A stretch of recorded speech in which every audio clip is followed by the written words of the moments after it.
Selamat sore Ibu dan selamat sore teman-teman. Sebelumnya perkenalkan, nama saya Maria Trena Kevi dari Prodi PPN tingkat 1B.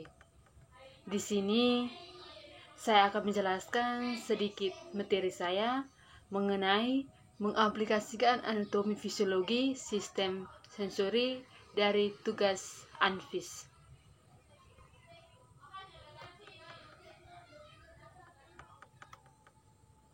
Yang pertama, pengertian sistem sensori. Sistem sensori merupakan organ akhir yang khusus menerima berbagai jenis rangsangan tertentu. Rangsangan tersebut dihantarkan oleh sistem saraf sensori dari berbagai organ indera menuju otak untuk ditafsirkan dan direspon. Reseptor sensori merupakan sel yang dapat menerima informasi, kondisi dalam dan luar tubuh untuk dapat direspon oleh saraf pusat impuls listrik yang dihantarkan oleh saraf akan diterjemahkan menjadi sensasi. Sensasi dibagi atas sensasi umum dan sensasi khusus. Yang termasuk sensasi umum adalah suhu, nyeri, sentuhan, tekanan, getaran yang pada tubuh bagian dalam. Sedangkan sensasi khusus misalnya sensasi bau, lihat, rasa, keseimbangan, dan pendengaran. Yang berikut, indera peraba atau kulit. Kulit merupakan organ tubuh paling besar, yaitu sekitar 15-20% dari berat badan. Kulit mempunyai 3 lapisan, yaitu dermis, epidermis, dan subkutaneu. Yang pertama, epidermis merupakan lapisan tertipis pada bagian terluar kulit dan langsung berhubungan dengan dunia luar. Lapisan epidermis terdiri atas beberapa bagian, yaitu stratum corneum, stratum lucidum, stratum granulosum, stratum spinosum, stratum basalis. Sedangkan lapisan sel-sel epidermis yaitu keratinosit, melanosit, sel Merkel, dan sel Langerhans. Yang kedua, lapisan dermis. Lapisan dermis lebih tebal, sekitar 1-4 mm, berada di bawah epidermis.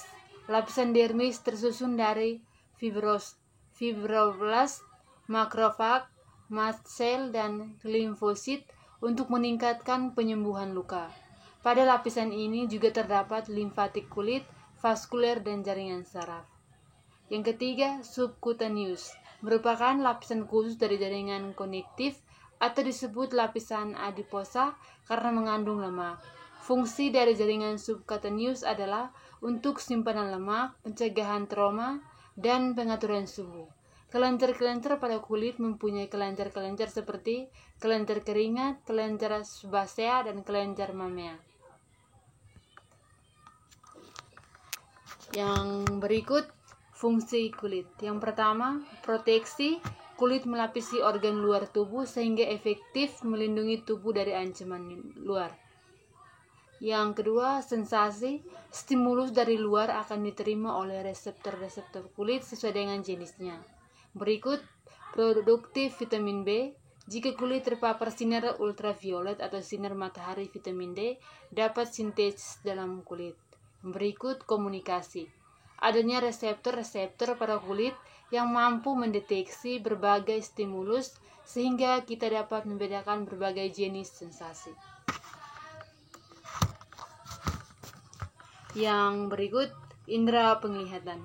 Mata merupakan organ untuk penglihatan dan sangat sensitif terhadap cahaya karena dapat fotoreseptor, impuls saraf, stimulus fotoreseptor dibawa ke otak pada lobus occipital di cerebrum, di mana sensasi penglihatan diubah menjadi persepsi.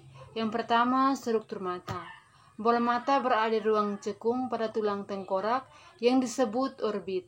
Bagian-bagian mata terdiri dari sklera, kornea, lapisan karoid, iris, lensa, retina, dan saraf optik. Yang kedua, mekanisme penglihatan. Fungsi utama mata adalah mengubah energi cahaya menjadi impuls saraf sehingga dapat diterjemahkan oleh otak menjadi gambar visual.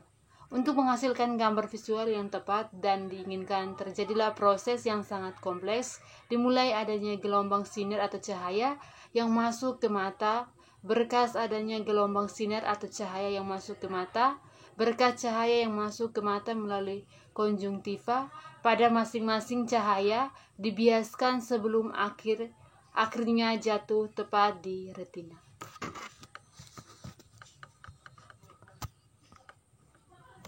Yang berikut, indera pendengaran. Indera pendengaran merupakan bagian dari organ sensori khususnya yang mampu mendeteksi berbagai stimulus bunyi. Indera pendengaran sangat penting dalam percakapan dan komunikasi sehari-hari. Organ yang berperan dalam indera pendengar adalah telinga. Yang pertama, struktur telinga. Struktur telinga dibagi menjadi 3 bagian, yaitu telinga luar, telinga tengah, telinga dalam atau labirin. Yang kedua, mekanisme pendengaran. Gelombang suara dari luar dikumpulkan oleh daun telinga, masuk ke seluruh eksternal pendengaran, yang selanjutnya masuk ke membran timpani. Adanya gelombang suara yang masuk ke membran timpani menyebabkan membran timpani bergetar dan bergerak maju mundur.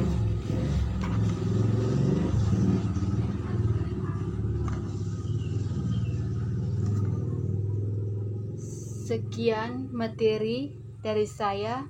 Saya mohon maaf jika ada kesalahan kata dan kekurangan materi selama penjelasan saya ini. Saya mohon maaf.